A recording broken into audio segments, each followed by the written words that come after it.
আসসালামু আলাইকুম। Hello everyone, সবাই কেমন আছেন?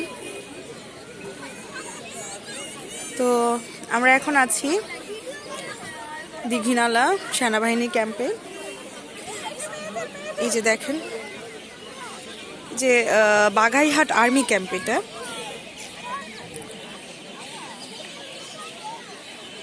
তো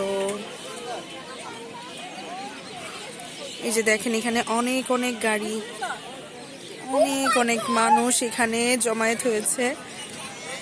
এখানে স্কটের আশায়, স্কট ছাড়লে তারপর সাজেকের উদ্দেশ্যে গাড়ি ছাড়বে, যাত্রা করবে স্কটের সাথে। স্কট না ছাড়লে তো কোনো গাড়িই যেতে পারবে না, তাই সবাই এখানে অপেক্ষায় আছে কখন স্কট ছাড়বে। এখনও অনেক গাড়ি আসতেছে, সব গাড়ি যখন আসা হবে তখন এখান থেকে গাড়ি ছাড়বে।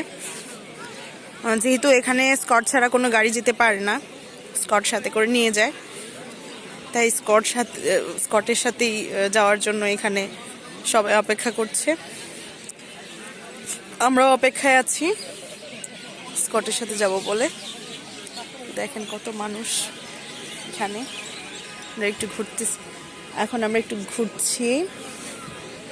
এই যে অনেক গাড়ি এখনো ঢুকছে। এই তো স্কট ছাড়লে আমরাও চলে যাব।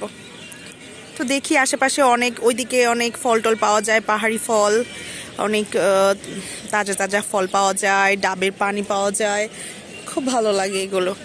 আর ওইদিকে আবার একটা দোকান আছে, আমরা এখন সেখানে যাব, সেখানে কিছু জিনিস দেখব, কিছু ফলও খাবো। তো এই তো এখনও আমরা ঘুরছি। তো সবাই ভালো থাকবেন, সুস্থ থাকবেন। আল্লাহ হাফিজ।